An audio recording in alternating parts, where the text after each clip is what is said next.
paz do Senhor, irmãos. Mais uma vez estamos aqui na presença de Deus para juntos estudarmos mais uma lição da nossa escola bíblica dominical, a lição de número 8, 25 de agosto de 2024. O tema dela é a resistência de Mardoqueu. Já vamos fazer uma oração, em seguida já entramos à introdução, faremos a introdução, a leitura e adentraremos aos tópicos. Soberano e eterno Deus, mais uma vez estamos reunidos na Tua presença, com o objetivo de estudar a Tua palavra. Pedimos mais uma vez que o Senhor visite a cada um de nós com a Tua graça, com o Teu Espírito Santo, esclarecendo todos os fatos e nos abençoando com a Tua preciosa palavra. Sem Ti nada podemos, mas em Ti podemos todas as coisas. Nos abençoe, visita-nos com o Teu Espírito Santo, enche-nos com a Tua graça, com o Teu amor, com a Tua paz. Te louvamos pelas famílias e todos aqueles que terão acesso a esse material, a essa aula, terão acesso ao site, aos nossos canais, que venham ser abençoados, que venham ser, ó Pai, alimentados pela Tua preciosa palavra. Peço a Tua bênção, o Teu cuidado, que o Teu Espírito Santo ache ocasião de trabalhar em cada vida e em cada coração, pelo poder da Tua palavra. Nós oramos em nome de Jesus. Então vamos lá. Lição de número 8, 25 de agosto de 2024, a resistência de Mardoqueu. Texto áureo diz assim: Então os servos do rei, que estavam à porta do rei, disseram a Mardoqueu: Por que transpassas o mandado do rei? Texto áureo muito importante. Eu fui verificar em duas outras versões para a gente entender um pouco melhor esse texto. A versão NAA diz o seguinte: Por que está transgredindo a ordem ou as ordens do rei?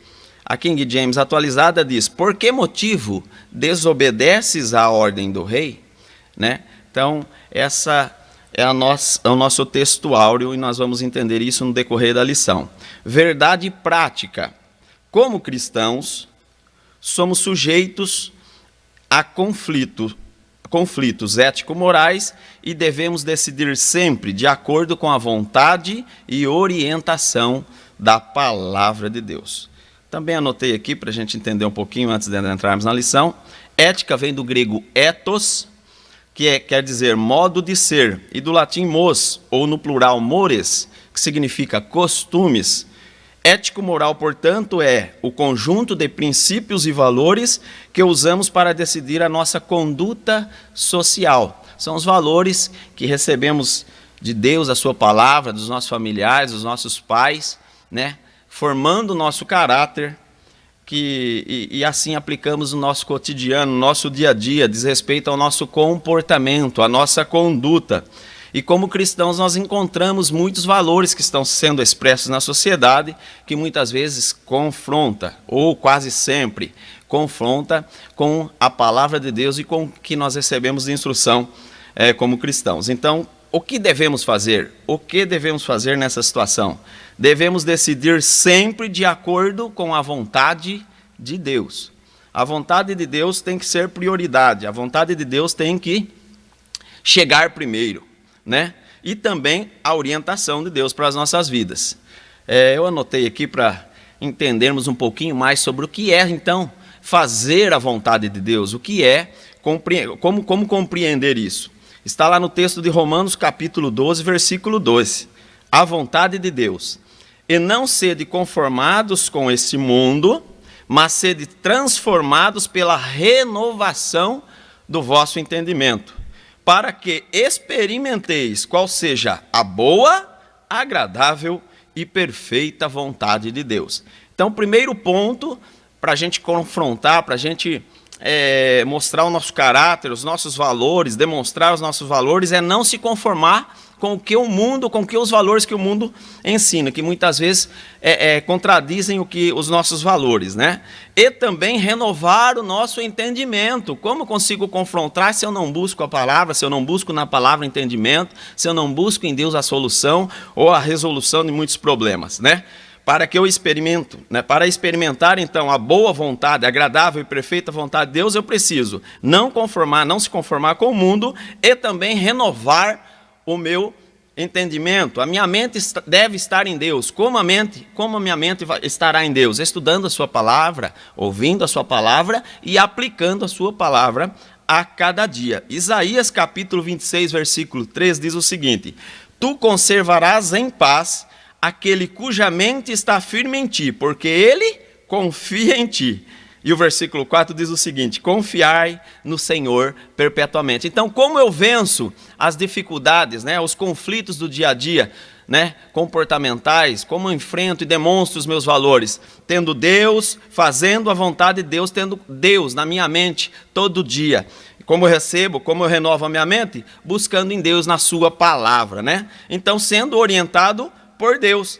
E João 14, 26 diz o seguinte: mas aquele Consolador, o Espírito Santo, que o Pai enviará em meu nome, esse vos ensinará todas as coisas e vos fará lembrar de tudo quanto tenho vos dito. Ou seja, então precisamos de Deus, precisamos do Espírito Santo, precisamos da orientação de Deus, que o Espírito Santo que habita em nós expressará então o nosso entendimento, a nossa melhora, a nossa mente estando em Deus, certamente o nosso comportamento, as nossas ações serão de acordo com a sua vontade. Deus se agradará de nós e Ele se agradando de nós estará conosco perpetuamente. Que o Senhor esteja conosco perpetuamente, que as nossas decisões sejam embasadas na sua palavra e agidas, né? E atuem na nossa vida pelo seu Espírito Santo.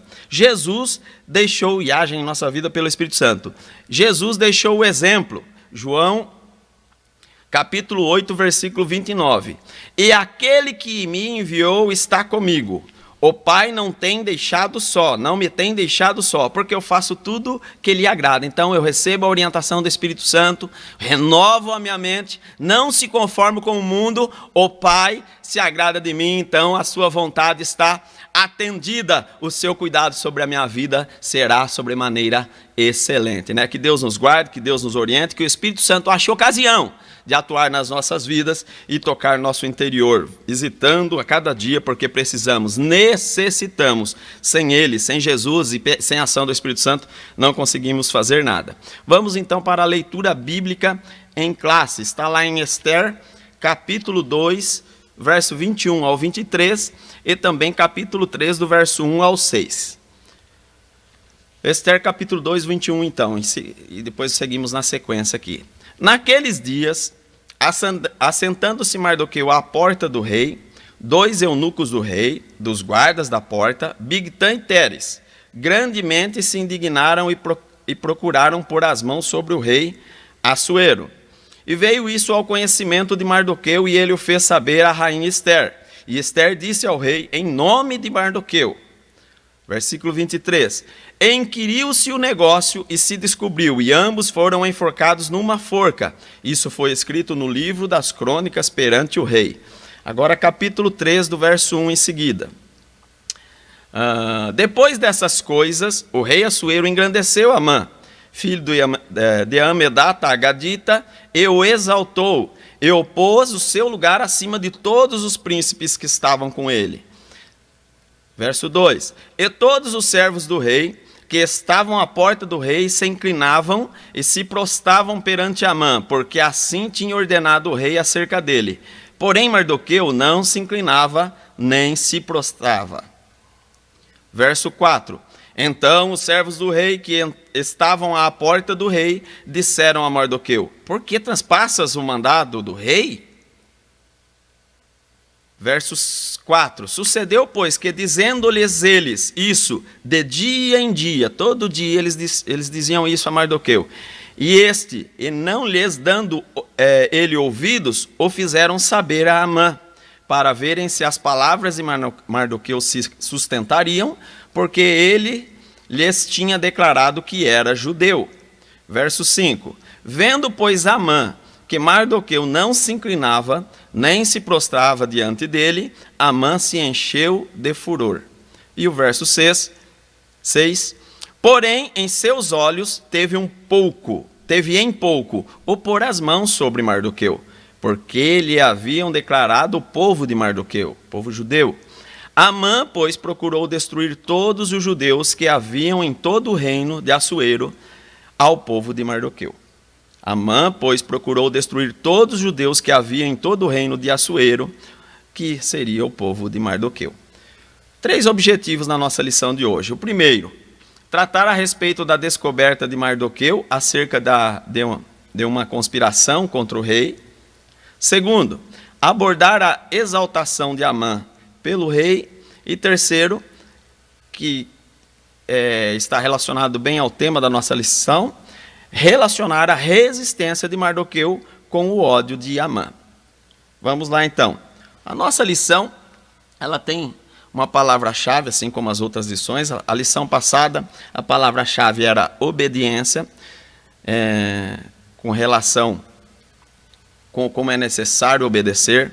Vasti desobedeceu, Vasti não obedeceu o rei, e assim foi, né? Perdeu o direito de reinar, perdeu o trono, e assim Esther assumiu o trono, né? E a lição de hoje vai falar sobre resistência. O que é resistência? Antes de entrarmos aqui, antes de irmos para a introdução. Ação ou efeito de não ceder, nem sucumbir. Recusa de submissão à vontade de outrem, né? Que vem bem ao nosso tema aqui. Defesa contra um ataque. Na lei da física, é a força que se opõe a um movimento. Resistir, então, é recusar, não se submeter, né, à vontade de alguém que contraria com seus valores, com seu caráter, com aquilo que você defende, né? E resistência também é sinônimo de resiliência. Eu trouxe para a gente resiliência. Significado, etimologia, origem do latim resilientia, pelo inglês resiliency, que significa flexibilidade e elasticidade. O sentido figurado disso é capacidade de rápida adaptação ou recuperação. Mardoqueu, vamos ver no decorrer da lição, que Mardoqueu resistiu, mas precisou também reagir. Ele reagiu e a sua ação, a sua reação precisava ser rápida. E a reação está relacionada à resiliência, à capacidade rápida de rápida adaptação e recuperação. Passando rapidamente para a lição, uma revisão da lição de número 7, que falava sobre a deposição da rainha Vasti, a palavra-chave era obediência, que era cumprir uma ordem. Então Assuero governou, né, falando um pouquinho de Assuero, 20 anos, 127 províncias. No ano 3 do seu reinado, ele convocou a nobreza imperial, os líderes das 127 províncias, para uma reunião que durou 180 dias. Feita a reunião, ele fez um banquete de 7 dias, com 2 banquetes, um banquete para o povo e para as mulheres, com muito luxo e ostentação. Aí, no último dia desse banquete, ele convida a rainha Vasti para se apresentar diante dos seus amigos, ali diante daquele povo. A rainha recusa, né? E nessa ocasião, teoricamente, ela quebra a autoridade do rei persa. O rei fica constrangido, se submete aos sábios que verificam na lei, ele agiu de muita prudência aqui, uma sentença para Vasti. Então ela foi deposta, né, que está lá em Esther capítulo 1, do verso 15 ao 16. A decisão era difícil para o rei, mas era necessária porque tratava de um mau exemplo naquela situação. Com a deposição dela, o caminho ficou aberto para uma nova rainha. Mas passou algum tempo depois disso, né? Também aprendemos na lição passada, 4 anos se passou, né? Tudo indica que há consenso, né? Eu até anotei, há um consenso entre os estudiosos que houve uma campanha militar contra a Grécia, a conhecida Batalha de Salamina, e Assuero então foi para essa guerra, para essa batalha, e perdeu quase toda a sua força nessa batalha, né? Ele tinha cerca de 4.000 embarcações e quase perdeu tudo, né? Voltou da guerra triste, aborrecido, né? O rei lembrou de Vasti e foi aconselhado então a escolher outra rainha. Esther capítulo 2, verso 1 e 2. O universo da escolha, como deveria, aprendemos também na aula passada, deveria ser virgem e nessa ocasião de todas as províncias. Esther, então, foi escolhida. Foi Hegai, né, que era um servo ali também, cuidava muito bem dela. Ela demonstrou muita simpatia e Hegai deu para ela o melhor da casa. Deus estava com Esther. Mardoqueu diariamente visitava para saber do bem-estar dela também. Houve 12 meses de preparação para isso. Aí ela foi preparada, foi apresentada, o rei a amou, escolheu e deu uma grande festa. E é o início da nossa escola de hoje. Vamos para a introdução, então.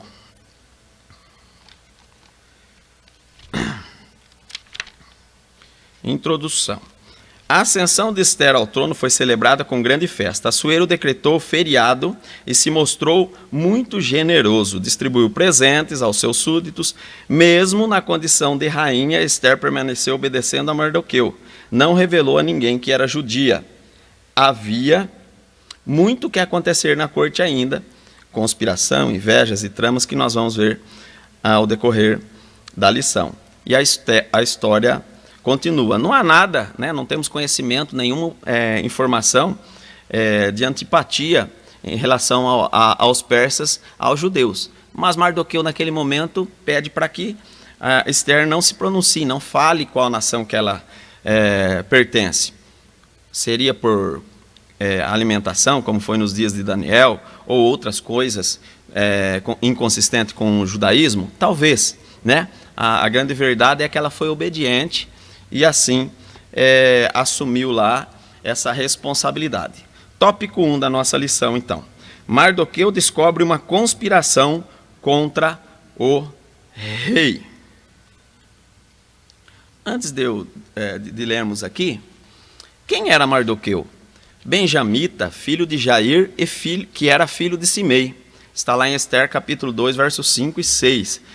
Certa vez Nabucodonosor invade Israel, né?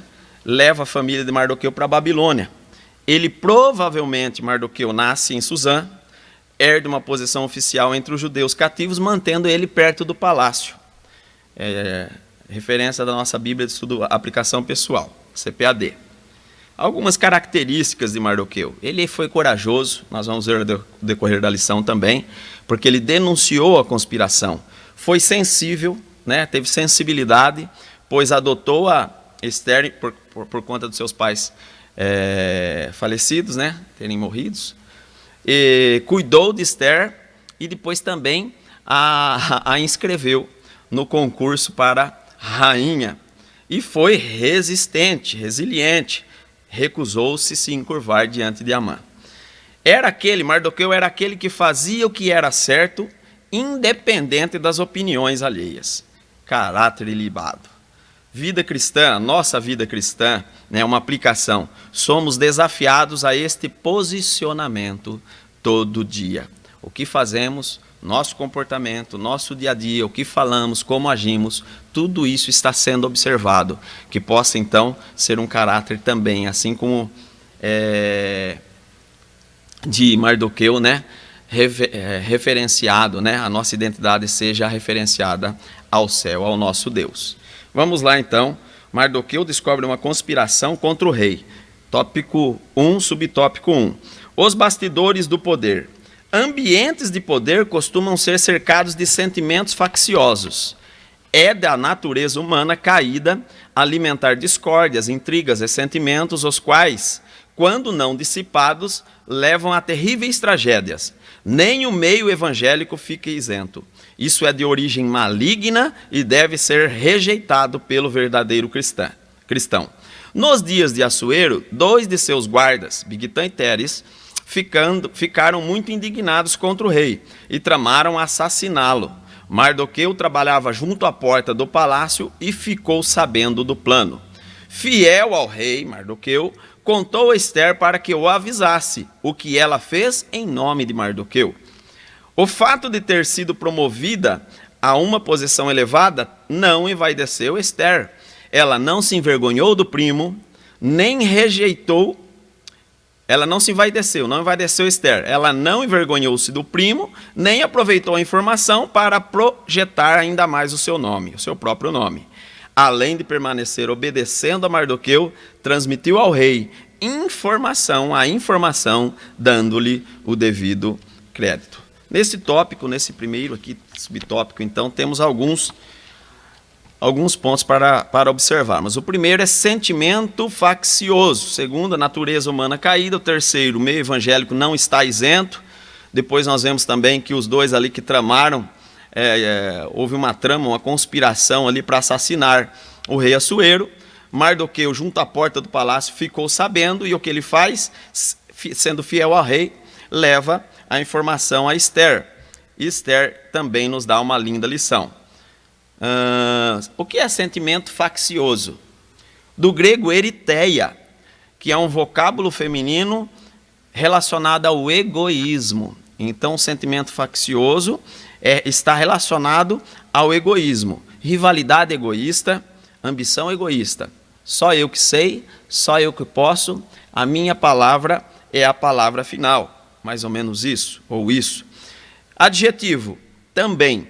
Aquele que fomenta movimentos contra o poder estabelecido. De posse de uma informação egoísta, fomenta, ajunta pessoas, né, para poder criar o quê? Criar uma conspiração, desenvolver uma trama e assim realizar o seu plano.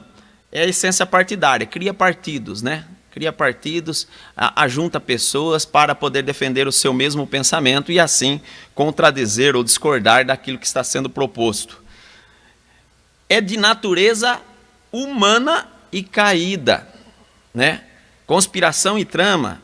O que significa? Construir um plano para destruir algo ou destruir alguém. E isso existe há muito tempo, né? Não é agora, não é na nossa lição, só estamos sendo lembrados que isso existe. Isso existiu há muito tempo e ainda atua. É a artimanha do inimigo criar conspiração para destruir a união, destruir aquilo que mantém a igreja firme, a igreja constante, né? A união. Os irmãos de José, está lá em Gênesis capítulo 37, do verso 18 a 20, queriam matá-lo. Antes conspiraram, planejaram matar José por ciúme, por inveja, né? Um sentimento faccioso, e até que em determinado momento Rúben intercede lá e não deixa. Vemos também outra passagem, Números capítulo 16, do verso 1 ao 5, né? Coré, Datã e Abirão, que se levantaram contra Moisés. Então vem de muito tempo essa ação, esta oposição, né? Conspirar, tramar, construir um plano é ser oposição, é trabalhar prejudicando, é estar junto, mas não no mesmo parecer, trabalhando sempre contra, remando sempre contra, né? Por quê? Porque se acha dono da verdade, né?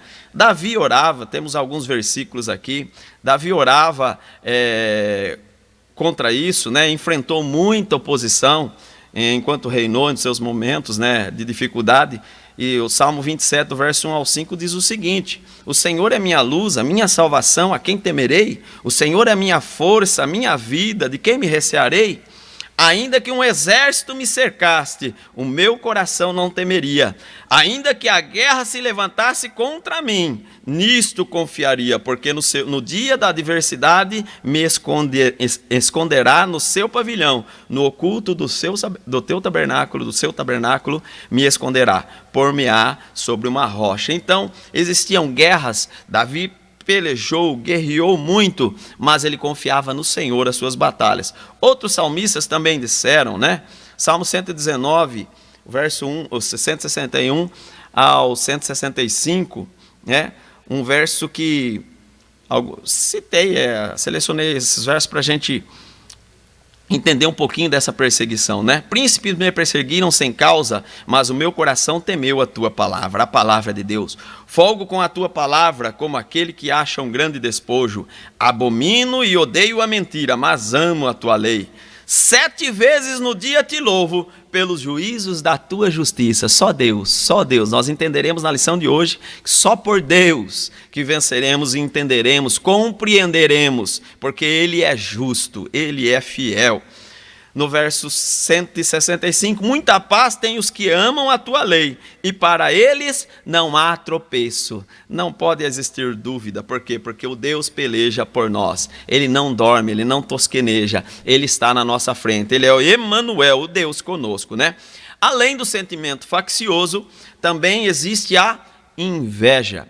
A inveja também é muito prejudicial. E eu trago aqui, né, eu trouxe aqui 2 versos lá de Provérbios. Provérbios 14:30. O sentimento sadio é vida para o corpo, mas a inveja é podridão para os ossos. O verso 24, capítulo 24, verso 1 diz o seguinte: não tenha invejas dos homens malignos, nem desejes estar com eles. Né? Eu fui pesquisar um pouquinho, e podridão nos ossos é uma doença, é enfraquecimento dos ossos, conhecida como osteoporose. O que é o osso? Trouxe aqui só algumas referências para a gente entender. Né? Faz parte do nosso sistema esquelético, né? Ele é responsável pela sustentação, pela nossa movimentação, protege o nosso corpo e os nossos órgãos internos, também armazena os minerais fósforo e cálcio, citado aqui, e produz as células sanguíneas, né? E o transporte é realizado ali também pela medula óssea. O que causa podridão dos ossos, ou osteoporose? Os causadores: falta de cálcio, falta de vitamina D, hereditarismo e sedentarismo. Então, essas coisas atrapalham. E os efeitos deste mal? Muita dor, fraqueza, lesões e quebraduras. Por que eu trouxe isso? Porque Salomão disse o seguinte: o sentimento sadio é vida para o corpo. O amor, a paz, o fruto do Espírito atuando em nossa vida pelo Espírito Santo é saúde. É saúde. Vivemos bem, dormimos bem, acordamos bem, vivemos bem entre irmãos, vivemos bem entre famílias. Então esse é o sentimento sadio, que vem de bondade, de coisa boa. É vida para o corpo. Mas a inveja é doença, é enfermidade, é dor, é sofrimento. E literalmente o nosso corpo sofre com essa doença. E a consequência espiritual, quando a inveja ataca a nossa mente, por isso que devemos renovar a nossa mente para cumprir a vontade de Deus, né? Perdemos algumas coisas também. O invejoso perde a sustentação, por buscar sempre ser o melhor, ser egoísta, é só ele que fala, era para ser dele, ou coisa desse tipo. Ah, se fosse eu, na verdade, egoísmo, pensamento egoísta, ele perde a firmeza, ele perde a fé, perde a esperança, fica fraco. Ele perde a movimentação por não concordar com pensamentos diferentes do dele, ele não deseja fazer mais nada. Vamos ao culto? Ah, hoje eu não vou. Vamos pregar? Ah, hoje eu não vou. Ah, não estou bem. Ah, vamos lá no encontro, vamos lá no evento, vamos orar, vamos ler a Bíblia, vamos estudar, vamos para a escola bíblica, vamos fazer curso teológico. Ah, não tem mais tempo, não tem condições. Perde a movimentação porque perdeu a fé, perdeu o interesse, porque a inveja veio matando isso espiritualmente. Ele veio perdendo isso ao longo do tempo. Né? E perde a proteção, porque ele vai se afastando das coisas de Deus, ele vai se afastando de Deus e, consequentemente, ele perde a presença de Deus. Sem a presença de Deus, não somos nada. Jesus disse: sem mim nada podeis fazer. Não chegaremos em lugar nenhum, não chegaremos em canto nenhum, se Deus não for conosco. Se Deus não for conosco. O resultado: fica fraco, ele perde a sustentação, perde a movimentação, perde a proteção, se afasta de Deus, e daí ele fica fraco, fica doente, dorme, está deitado, a um passo da morte. Está em plena osteoporose espiritual, não tem vontade de fazer mais nada, a um passo da morte. Que Deus nos guarde desse mal, que Deus nos guarde desse mal. E por fim, eu anotei um verso aqui que é muito, o Espírito Santo me fez lembrar. Gálatas capítulo 5, 21. Então faça o bom, faça o que é bom, faça o bem, né? Porque o mal traz prejuízos, e prejuízos para a vida toda. Gálatas 5:21. Invejas, homicídios, bebedices, glutonarias e coisas semelhantes a essas, acerca das quais vos declaro, como já antes vos disse, que os que cometem tais coisas não herdarão o reino de Deus. Além de perder a vontade de estar na casa do Senhor, perder a presença de Deus, a orientação do Espírito Santo, também não herdará o céu. Tem origem maligna, então tem que ser destruído, tem que ser eliminado do nosso meio. Tiago 3, do verso 14, o 15 e o 16, inclusive está na nossa lição. Mas se tendes amarga inveja e sentimento faccioso, são essas duas situações, em vosso coração, não vos glorieis, nem mintais contra a verdade.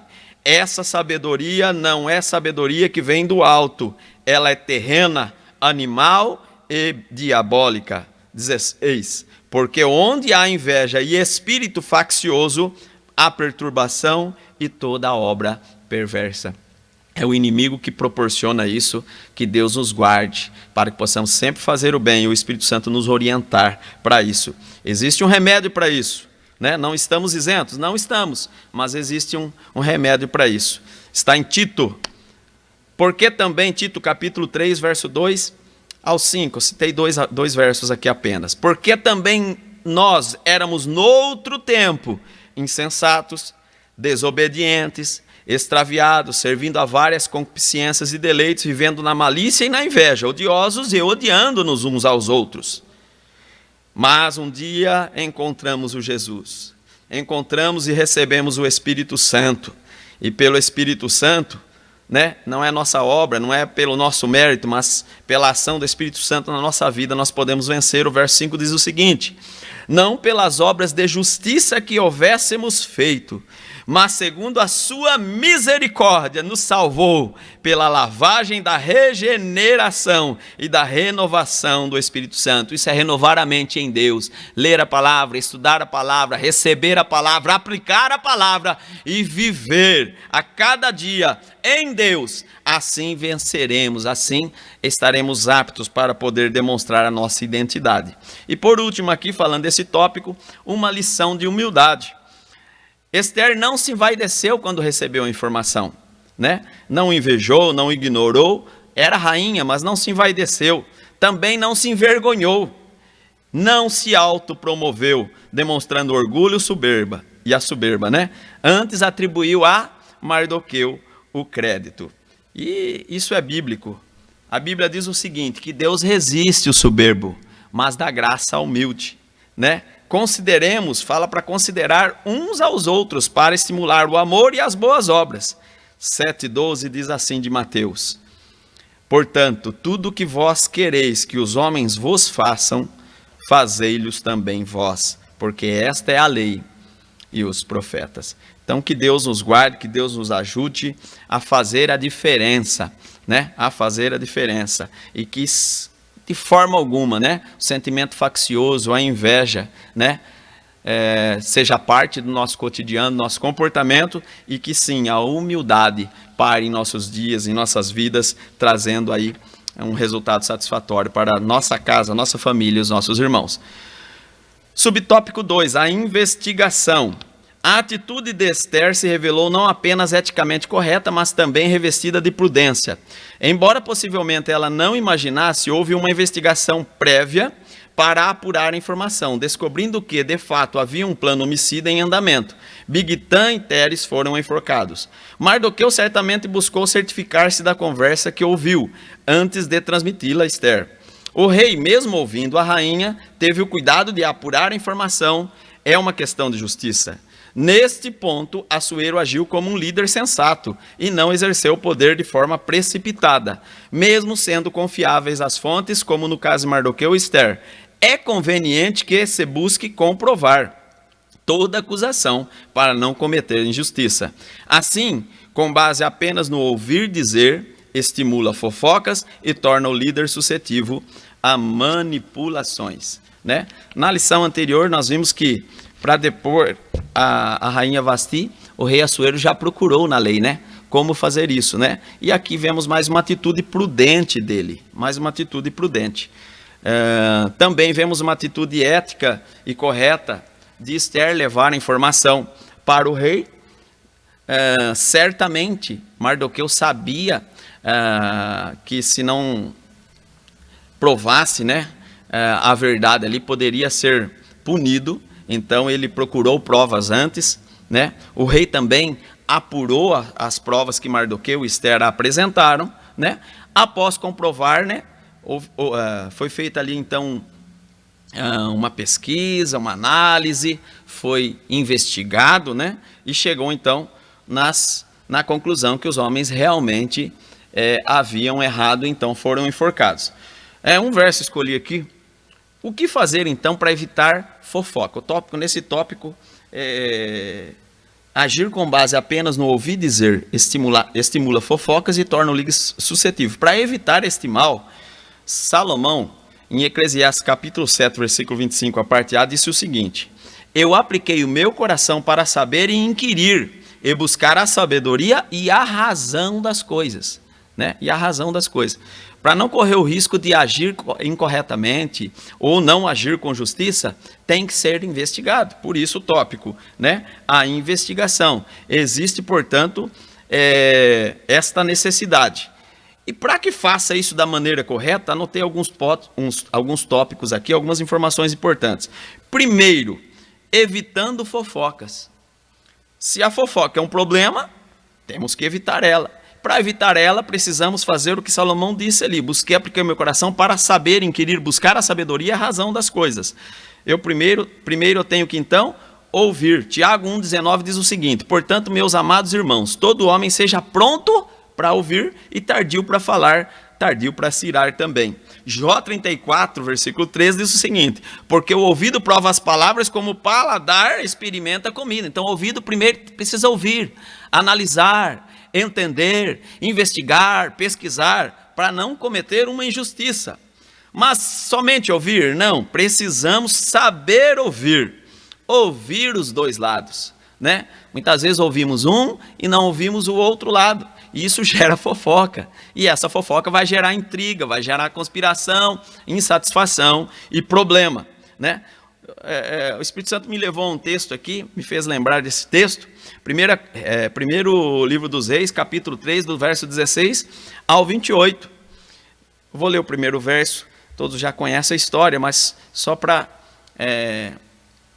enfatizar aqui essa ideia de ouvir os dois lados. Então vieram duas mulheres prostitutas ao rei e se puseram perante o rei. As duas tiveram filhos, uma 3 dias depois da outra. Aí ambas moravam na mesma casa, não entrou nenhum estranho, todos conhecem a história, mas em dado momento o filho de uma morre. Ela deita sobre ele e daí amanhece, quando ela acorda ou desperta, ela vê que o menino está morto. Ela vai lá e troca o menino com a outra que estava viva ainda. Aí chegando já o momento de dar de mamar para o menino, de alimentar aquela criança, a outra mãe descobre, verifica que o menino está morto. Então se apresentam diante do rei. E diante do rei houve ali uma discussão. Uma dizia: o filho é meu. A outra dizia: não, o filho é meu. E assim o rei ouviu, versículo 22, assim falaram perante o rei. Então é necessário ouvir as duas, ouvir os dois lados. No desenrolar da história, o rei fala: então traga-me uma espada. Ele ouviu uma, ouviu a outra, viu que não tinha solução. Naquele momento ele falou: trazei-me uma espada. Trouxeram a espada para ele. Então ele disse: dividi em duas partes a criança viva, metade para cada. Aí a mãe verdadeira diz o seguinte: não, dá-lhe o menino, ou seja, dá-lhe a outra mulher o menino vivo. E a mãe mentirosa instigava: não, nem teu nem meu, egoísta, inveja porque o dela estava vivo ainda. Ela matou o menino e agora queria matar o da outra mãe também. Aí o rei sabiamente diz o seguinte: dai a esta o menino vivo, não o mateis, porque esta é a sua mãe. Mas antes de tomar essa decisão, o que Salomão fez? Ouviu os dois lados, né? Senão certamente tomaria ou agiria com injustiça. Depois de ouvir, o que eu preciso fazer? Falar. Mas falar só na hora certa, falar somente o necessário e falar somente a verdade. Tiago 1,19 diz: portanto, meus amados irmãos, todo homem seja pronto para ouvir, tardio para falar, tardio para se irar. Somente o necessário. Seja, porém, o vosso falar sim, sim e não, não. Mateus 5,37. E fale somente a verdade.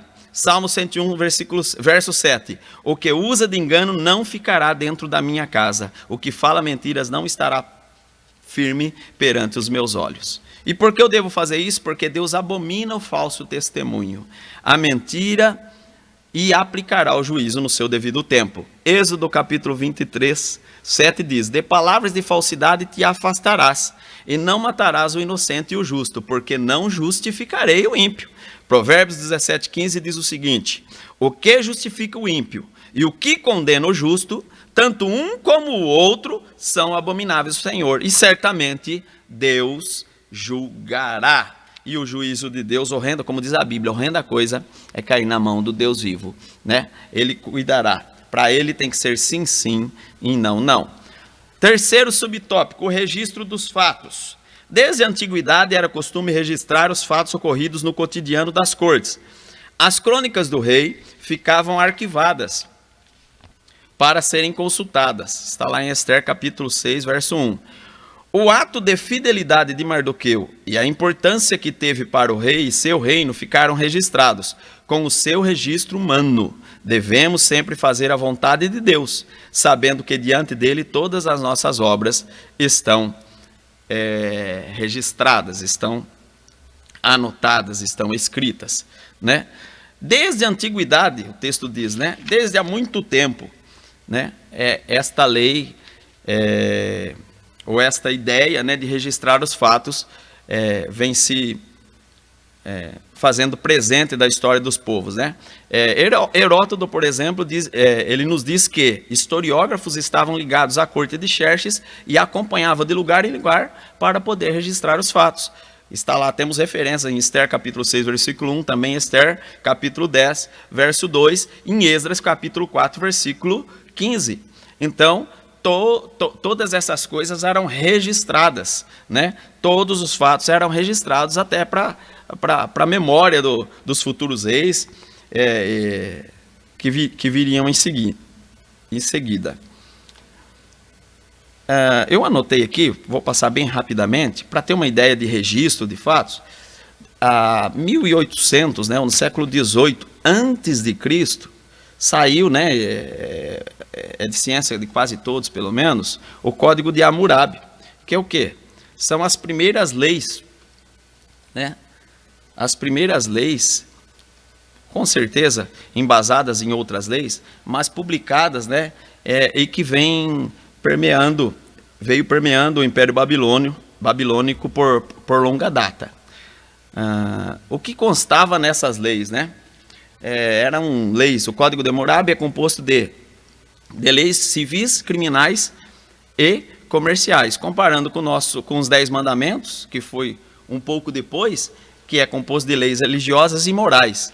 Esse Código de Hammurabi, eles eram aplicados em 3 classes sociais: filho do homem, classe alta; cidadão livre, classe média; e escravo, classe baixa, né? E eu anotei aqui, como diz respeito ao falso testemunho, que Deus condena essa prática, né? E lá no Código de Hammurabi é o primeiro artigo.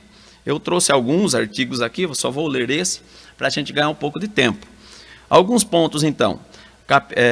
Primeiro artigo lá: se alguém acusa um outro, lhe imputa um sortilégio, mas não pode dar a prova disso, aquele que acusou deverá ser morto. Ou seja, a pena capital era a morte mesmo ali, e existiam muitas leis, era quase todas as leis, praticamente, eu anotei várias aqui, mas não temos tempo para isso, era morte, morte, morte. Então, o falso testemunho, o simples fato de dar a prova, não provar aquilo que disse, poderia ser morto. Bem difícil, bem pesada a lei no Código de Hammurabi. Vamos adiante aqui. Então, se os homens se preocupavam em registrar os fatos, imagine Deus, não é verdade? Com certeza Deus registra. Aliás, todas as coisas estão escritas e aqui está o Salmo. Salmo 139:16. Os teus olhos viram o meu corpo ainda informe e no teu livro todas essas coisas foram escritas, as quais em continuação foram formadas quando nem ainda havia uma delas havia. Hebreus 4:13, e não há criatura alguma encoberta diante dele, antes todas as coisas estão nuas e patentes aos seus olhos, daquele que temos com quem tratar, tá certo? A sinopse desse tópico então, desse primeiro tópico: Mardoqueu demonstrou um ato de fidelidade ao rei ao descobrir a conspiração contra a coroa. Provérbios 12:22 diz: os lábios mentirosos são abomináveis ao Senhor, mas os que agem fielmente são o seu deleite. Tópico 1, tópico 2 agora. Vamos lá. Amã é exaltado pelo rei, subtópico 1. Um novo personagem. Amã era muito rico, já entra em cena sendo elevado por Assuero acima de todos os príncipes do reino. Identificado como agadita, Flávio Joséfo afirma que Amã era malequita, um povo historicamente inimigo de Israel.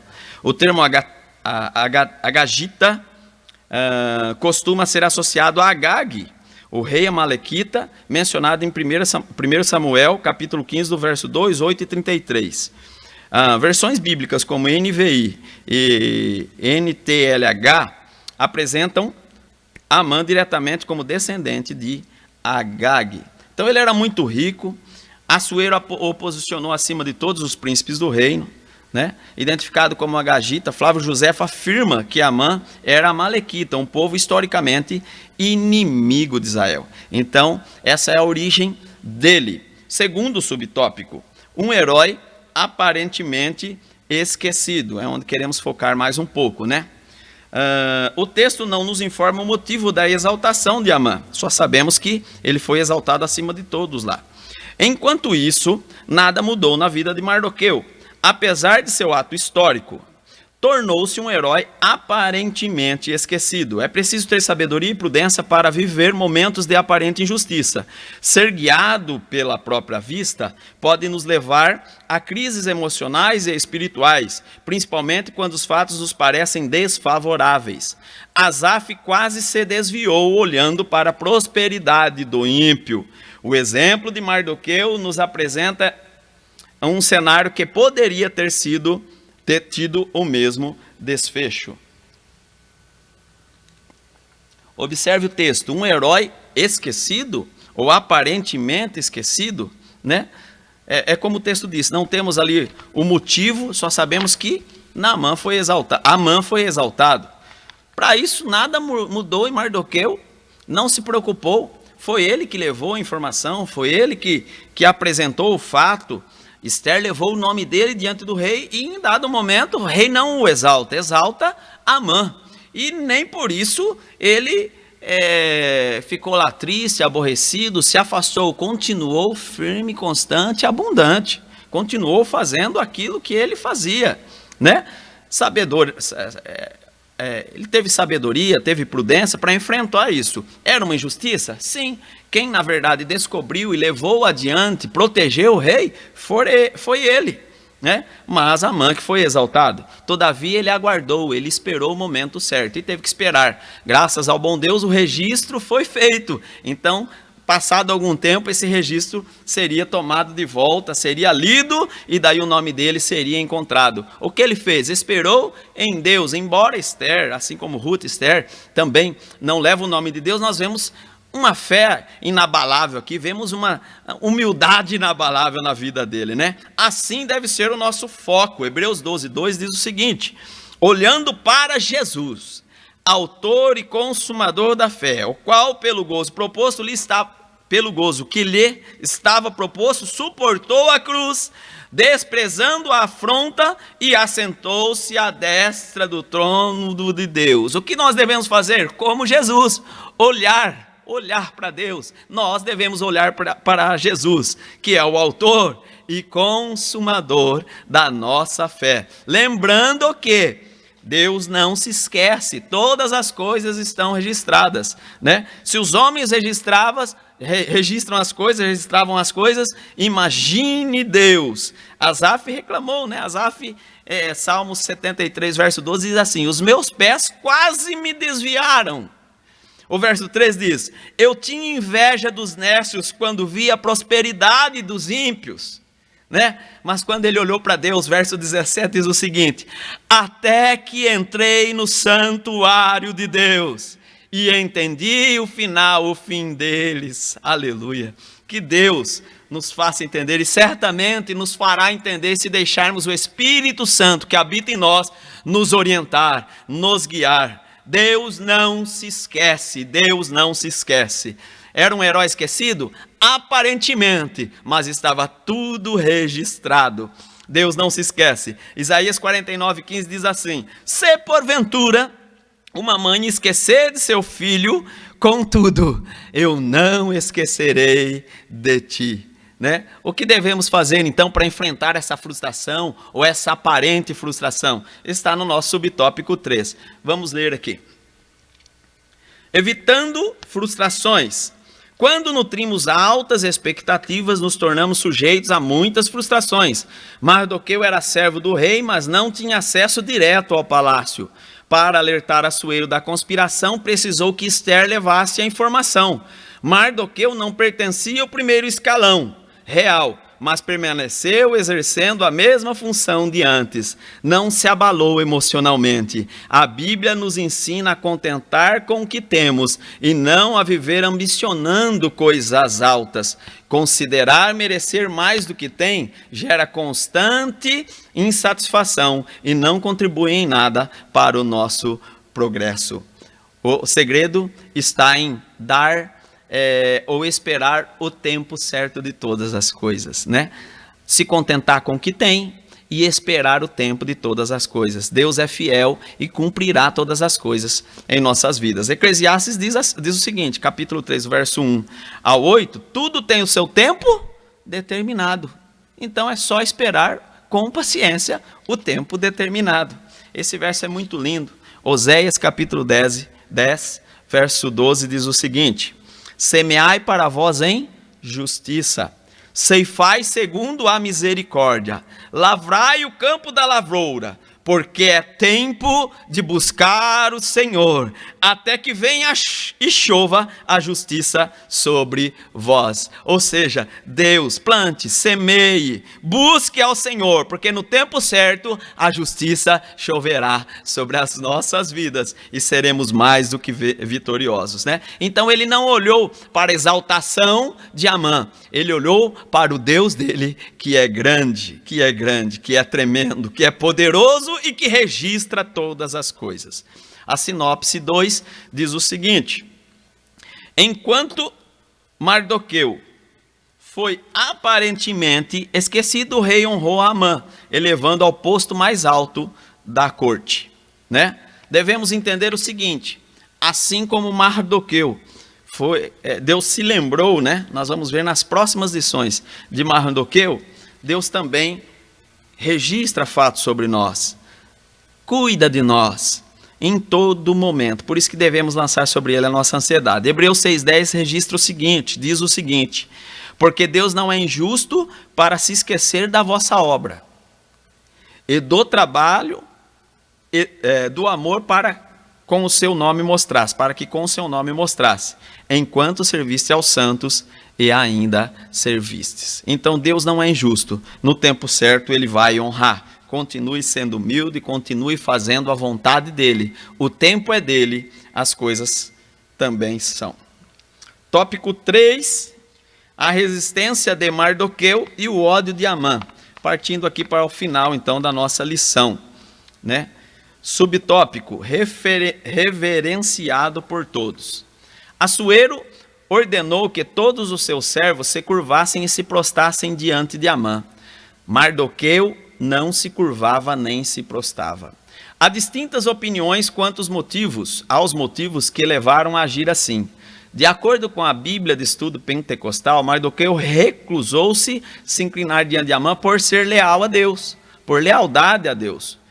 tudo indica que a homenagem prestada, entre aspas, a Amã pelos servos do rei e por outros, também era imerecida ou conflitava com os seus atos religiosos, né? Com atos religiosos que os judeus reservavam exclusivamente a adoração a Deus. Daí Mardoqueu não concordar, nem curvar-se, nem prostrar-se ou prostrar-se diante de Amã, como os 3 companheiros de Daniel evidenciaram a mesma convicção.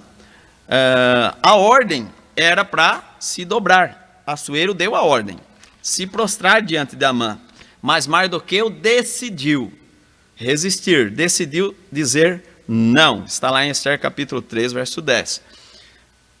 Como o texto já disse, a Bíblia de Estudo Pentecostal defende que ele recusou por lealdade a Deus e também por ser um ato, né, entre aspas, um ato imerecido de Amã, né?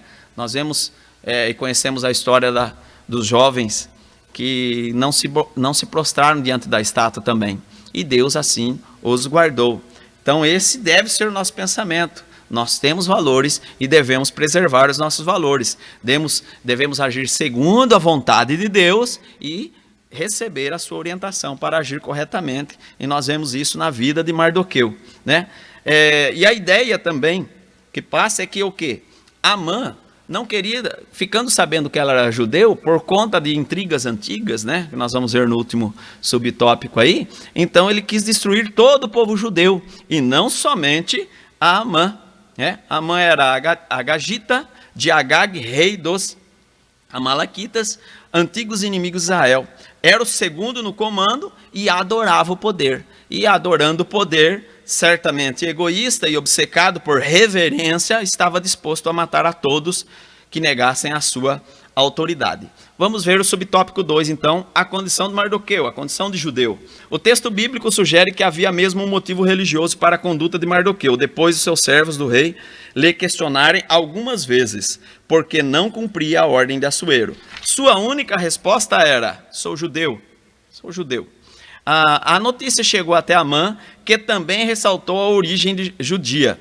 O Agagita encheu-se de furor, não apenas contra Mardoqueu. Seu ódio foi extensivo a todos os judeus e planejou destruir por completo. Amã não seria o único a almejar isso, né? Temos aí Hitler, né?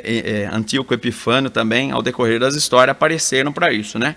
Então, realmente, o texto sugere uma conduta religiosa de Mardoqueu. Depois de muitos questionamentos ali dos servos do rei, ali no texto áureo, ali, no texto que nós lemos, ele diz: sou judeu, defende, né, a sua nacionalidade. Aparentemente, Amã parece não ter percebido, porque seus servos que lhe contaram, ou seja, de repente Amã andando com multidão, preocupado com a sua posição entre aos outros, ou no meio dos outros, ele não observa que Mardoqueu não se dobrava nem se prostrava. Daí os servos que estavam junto ali levam a informação a ele, uma espécie de fofoca. Ele se enche de furor contra Mardoqueu e contra seu povo. Mardoqueu só fala uma coisa: sou judeu, né? E essa é uma informação muito importante. Aquilo que nós vemos que Esther fez no início, quando foi o reinado, falava pouco ou falava somente o necessário, acontece aqui também. Fale somente na hora certa, falava somente na hora certa, somente o necessário e somente a verdade. Essa é a grande verdade. E uma questão que agora ele levou e trouxe à tona, ele não omitiu a sua identidade, né? De forma alguma. Ele declarou: sou judeu. E isso trouxe um furor para Amã, que quis tomar uma medida para poder, então, realizar ali um grande genocídio. Para nós, uma grande aplicação, ou uma grande referência, né, trouxe aqui Filipenses 3, do capítulo 3, versículo 20. A nossa cidade está no céu, de onde também esperamos o Salvador, o Senhor Jesus Cristo. Então a nossa cidade está lá. Nós temos, a nossa identidade é de lá, parecemos com lá, então nós não devemos nos envergonhar disso. Mardoqueu não omitiu a sua identidade, assim não devemos. Romanos 1,16 diz: porque não me envergonho do evangelho de Cristo, pois é poder de Deus para a salvação de todo aquele que crê, primeiro do judeu e também do grego. E Lucas 9, 26 diz o seguinte: porque qualquer que de mim e de minhas palavras se envergonhar, dele se envergonhará o Filho do Homem, quando vier a sua glória e na do Pai nos santos anjos. Então, é muito sério isso. Seja fiel, né, até o fim, persevere até o fim para receber a salvação, né? O plano de Amã, rapidamente aqui, para adentrarmos, né? Esther capítulo 3, verso 7 diz: no primeiro mês foi lançado a sorte ali, para escolher um dia para realizar este assassinato, né? Ou esse genocídio, né? Esse método era utilizado pelos reis nobres da Pérsia, né? Consultavam astrólogos e a sorte também. Certamente tinha vingança por trás disso, né? Quando ele decidiu fazer isso? No 12º mês. No 12º mês ele obteve então a sanção do rei para poder fazer isso, né?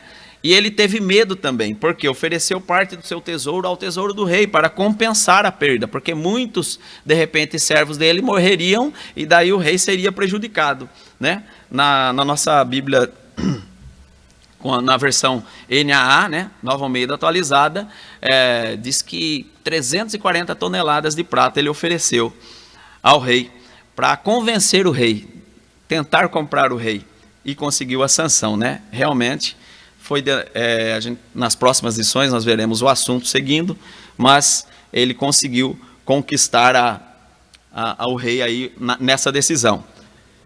Agora, por que resistência? Mardoqueu resistiu, né? Olha o texto aqui: a condição dos judeus, ele resistiu. Porque no 3º ano do rei Assuero, Vasti foi deposta. Olha só o período que ele resistiu, né? No 7º ano, Esther foi escolhida como rainha, né? Logo depois que Bigtan e Teres foram mortos. Depois dessas coisas, está lá no capítulo 3, Assuero exaltou Amã, talvez para melhorar a segurança, ou estar junto ali, tomar decisões ali, e realmente ele levou essa decisão. Só que somente no primeiro mês, do 12º mês de Assuero, Amã inicia, né, essa ideia, através do Purim, do sorteio, para apresentar o plano de genocídio. Está lá em Esther capítulo 3, que seria o extermínio deliberado, né, de um povo, de uma nação. Só que este dia foi escolhido no 12º mês do 12º ano. Ou seja, Amã apresenta o plano, né? E nesse tempo, do 7º ano até o 12º ano, Mardoqueu não se dobrou. Durante quase 5 anos, porque depois o último ano, né, Mardoqueu e o seu povo teve que orar, jejuar para poder conseguir fugir, né, ou não se render a esse plano dele, de Amã. Mardoqueu não se dobrou durante quase 5 anos. Muita graça vemos aqui, muita resistência, muita resiliência.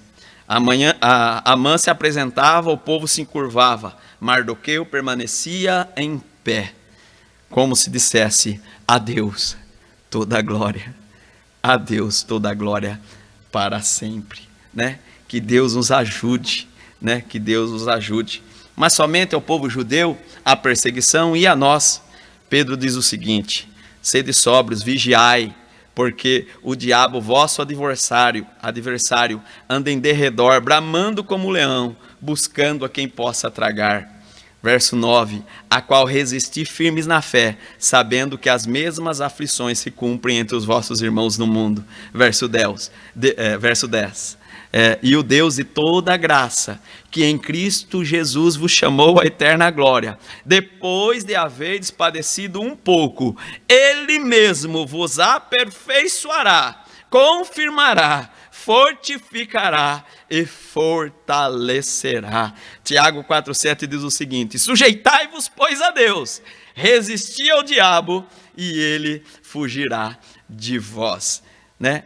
Tiago 1,12 diz o seguinte: bem-aventurado o homem que suporta a tentação, porque quando for aprovado, receberá a coroa da vida, a qual o Senhor tem prometido aos que o amam. Então, que Deus nos ajude a resistir como resistiu Mardoqueu, né? Durante 5 anos, depois mais um ano, buscando estratégias, buscando meios para que seu povo não fosse punido ou atingido por aquela lei. Que Deus nos guarde, que Deus nos encha da tua graça para vencermos o dia mal, né? Para vencermos o dia mal. E inimizades intergeracionais, para finalizarmos aqui e já a conclusão. Antes de se sentir ferido em seu orgulho, é possível que a mãe estivesse agindo movido por uma inimizade intergeracional. Flávio Joséfo diz isso, o que confirmaria sua descendência de Agag, o rei amalequita morto por Samuel. A Bíblia relata alguns episódios de vingança entre famílias, como no caso dos filhos de Jacó, que mataram os siquemitas por causa do ultraje feito a Diná, filha de Leia. Além da Bíblia, a história secular também apresenta inúmeros exemplos desses conflitos alimentados e repetidos ao longo de muitas gerações. Não muito longe de nós, em solo brasileiro, são conhecidas as histórias de perpetuação de violência por disputas econômicas, geralmente por terras ou ofensas morais. Que Deus guarde o nosso coração de toda inimizade. A vingança não nos pertence. Como filhos de Deus, devemos perdoar e buscar a paz. Então, certamente, por muitos conflitos, e inclusive nos nossos dias acontecem, devemos pedir que Deus nos dê graça para poder perdoar e buscar a paz, né? Vamos para a nossa, então, conclusão. Só a Deus pertence a vingança, né? Eu anotei alguns versos aqui, antes da gente, da nossa conclusão. Salmo 120, Salmo de Davi. Olha só, no verso 7 o que ele diz: pacífico sou, mas quando eu falo, já eles procuram a guerra. Mas observe, pacífico sou. Mateus 5,9, bem-aventurados os pacificadores, porque eles serão chamados filhos de Deus. Romanos 12,18, se for possível, quando estiver entre vós, tende paz com todos os homens. 19, não vos vinguei a vós mesmos, amados, mas dai lugar à ira, porque está escrito, minha vingança e eu recompensarei, diz o Senhor. Verso 21, não te deixes vencer do mal, mas vença o mal com o bem. Hebreus 12,14, segui a paz com todos e a santificação, sem a qual ninguém verá o Senhor. Sinopse 3, enquanto Amã era reverenciado por todos, Mardoqueu resistiu firme. Mardoqueu o resistia. Conclusão, lendo a conclusão. Uma das aplicações práticas da inteligência espiritual é não deixar-se iludir pela natureza humana. Embora não devamos viver desconfiando de tudo e de todos, também não podemos deixar de ser prudentes ou ignorar a malignidade do coração humano.